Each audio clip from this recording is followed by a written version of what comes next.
We left Aswan heading north with destination Luxor.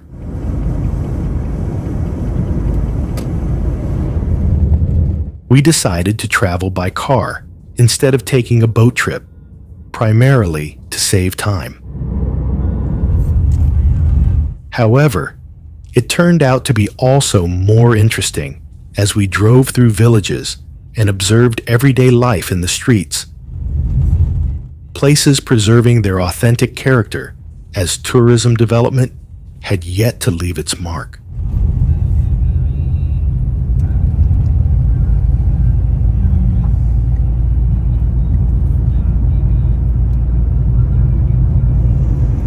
On the way to Luxor, we made 2 stops in order to visit 2 important ancient temples. First stop was in Kamambo to visit a riverside temple of the Ptolemaic period. One half of this temple was dedicated to the crocodile-headed god Sobek, god of fertility and creator of the world. The second half was dedicated to the falcon god Horus.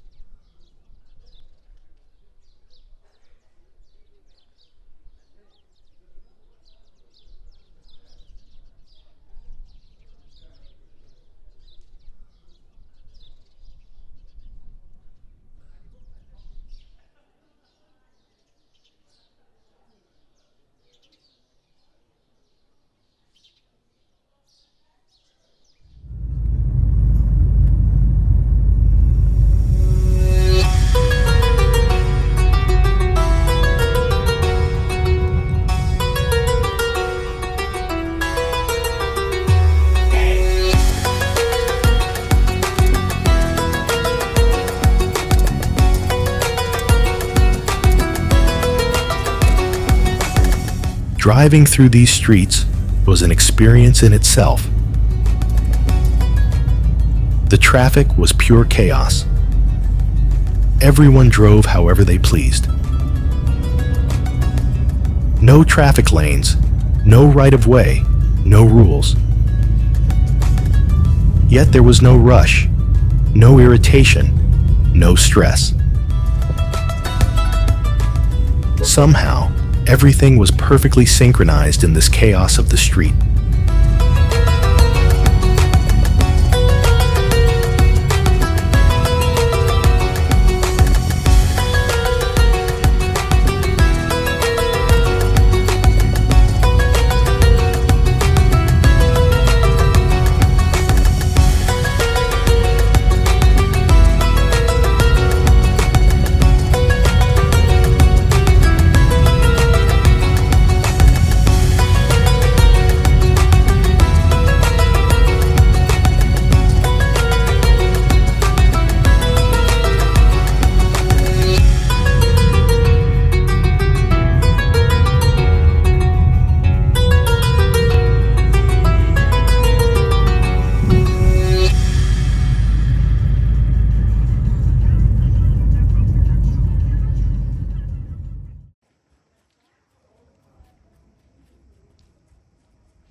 The second stop was in Edfu to visit the temple of the same name.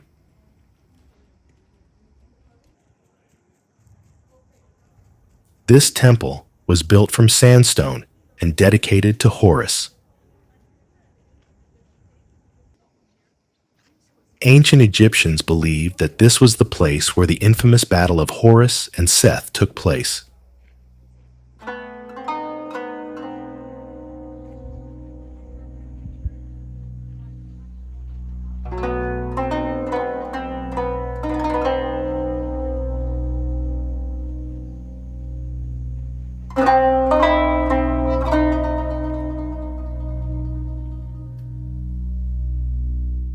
After non-Christian worship was banned, the Temple of Edfu was attacked by Christians, who defaced many of its reliefs in an effort to erase its religious imagery.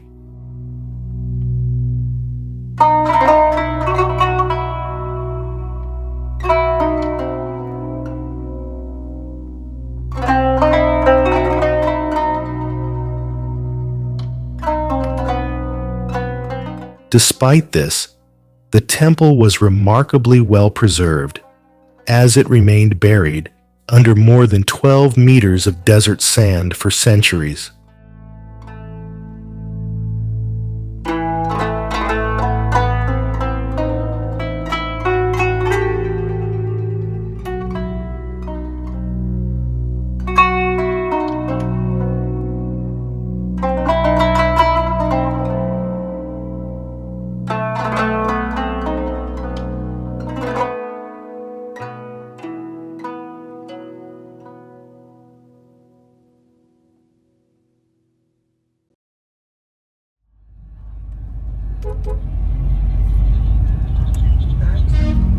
After finishing our visit to the Edfu Temple, we set off for our final destination, Luxor.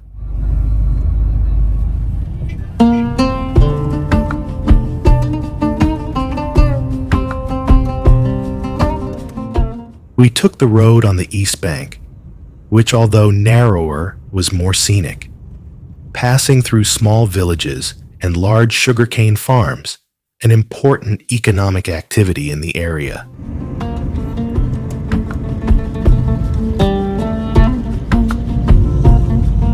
Villagers with heavily loaded carts were transporting sugarcane from the fields to the factory.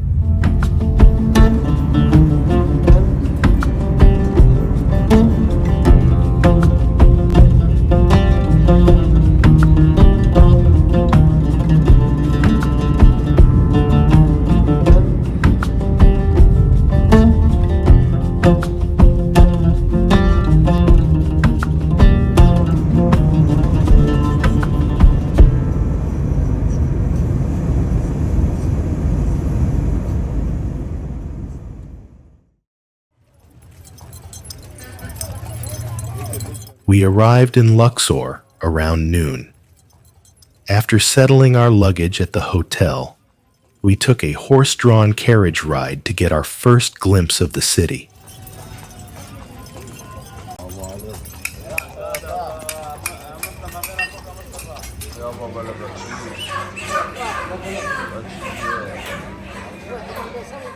The sunlight streaming through the slatted roof of the market cast a dramatic glow over the tranquility of the midday siesta.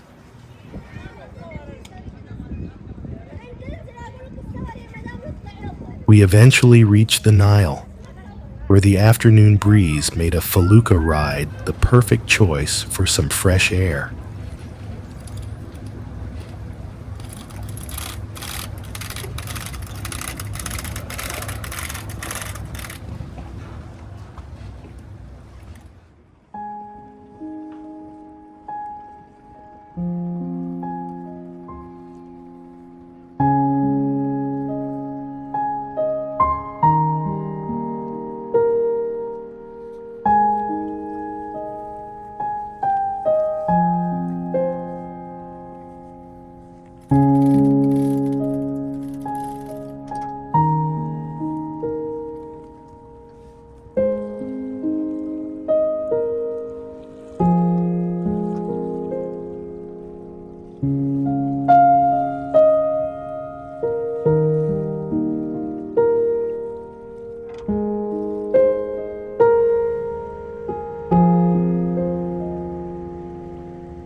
We spent the evening wandering around the city.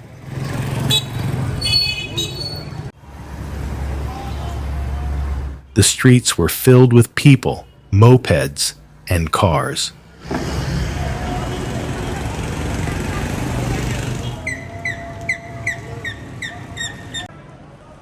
To prevent cars from driving the wrong way on one-way streets, they came up with a very clever solution.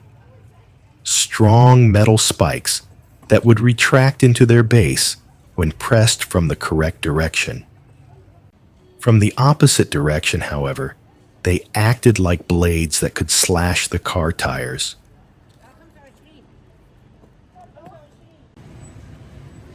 No one dared to drive the wrong way. A simple but effective solution.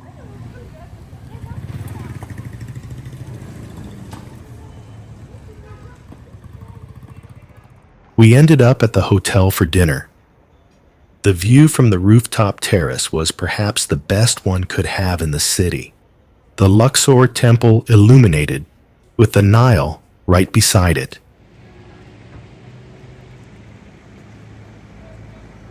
On the opposite bank, the Valley of the Kings, which we were going to visit the next day.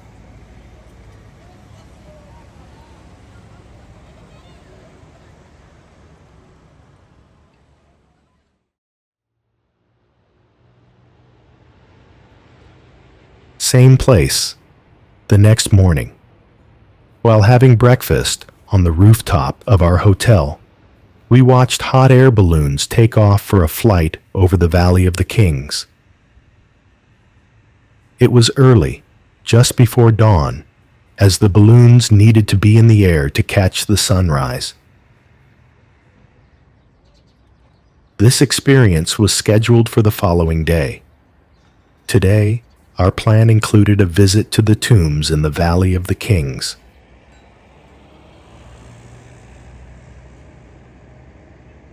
Dawn broke. The sun illuminated the houses on the west bank of the Nile. It was time to set off for the day's schedule.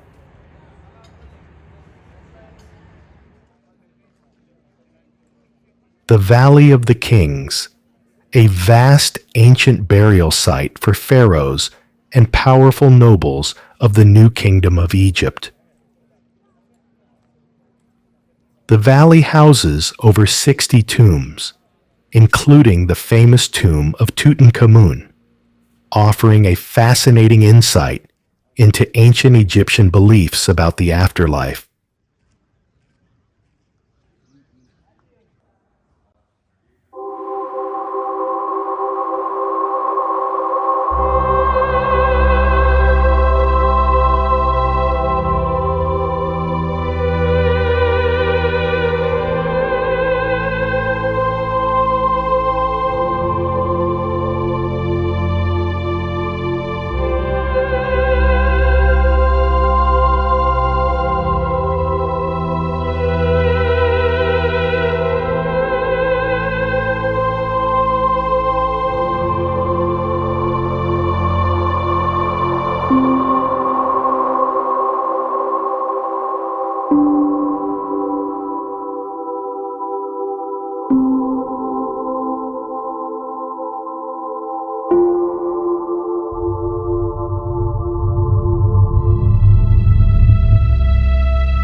Next to the Valley of the Kings stands the magnificent mortuary temple of Hatshepsut, a female pharaoh of Egypt who attained unprecedented power for a woman, adopting the full titles and authority of a king.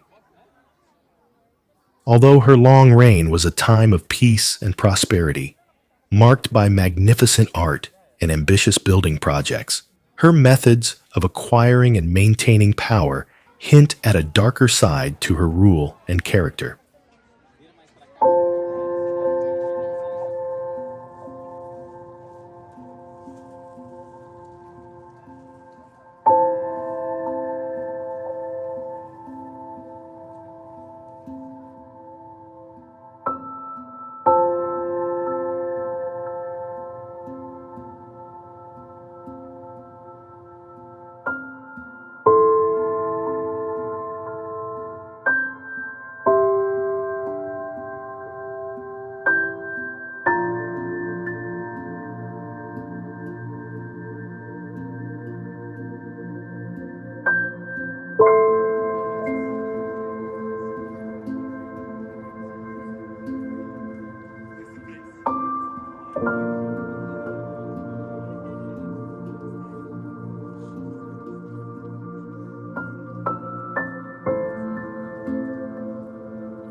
Next to the mortuary temple of Hatshepsut, the Valley of the Artisans, an ancient village inhabited by the skilled workers who constructed and decorated the royal tombs.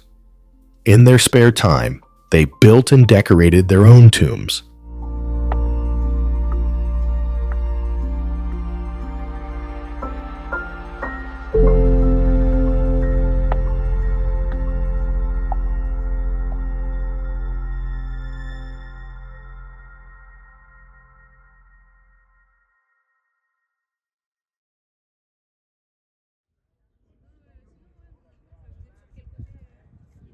Madinat Habu is another necropolis located in the same region on the West Bank. Enclosed within fortified walls, it was built by Ramses III and adorned with carvings depicting religious scenes as well as his battles against the Libyans, Nubians, and the Sea People.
The next day, it was completely dark when we arrived at the spot for the hot air balloon ride departure. The balloons were lying on the ground, and soon they started inflating them by blowing hot air into their interiors.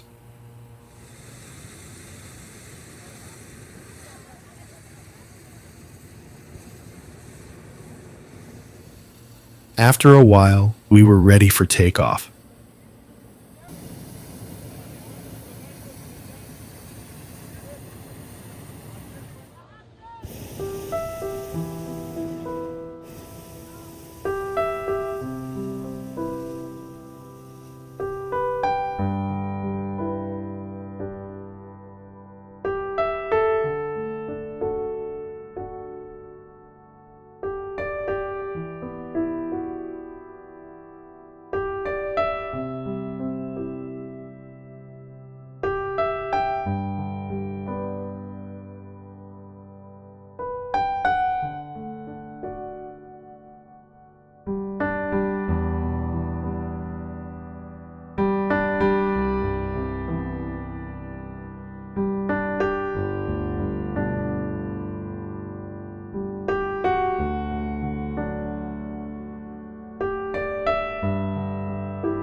Karnak, the largest temple complex in Egypt and one of the largest religious complexes ever constructed.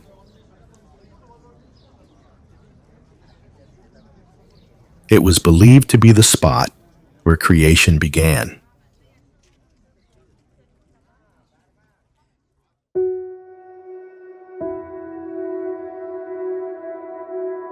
The complex includes massive temples, chapels, pylons, and obelisks built over nearly 2,000 years.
On our last visit, we explored the Luxor Temple. Although smaller than the nearby Karnak Temple, its rich history, the colossal statues of Ramses II, and the impressive pink granite obelisk made it a fascinating highlight of our 3-day stay in Luxor.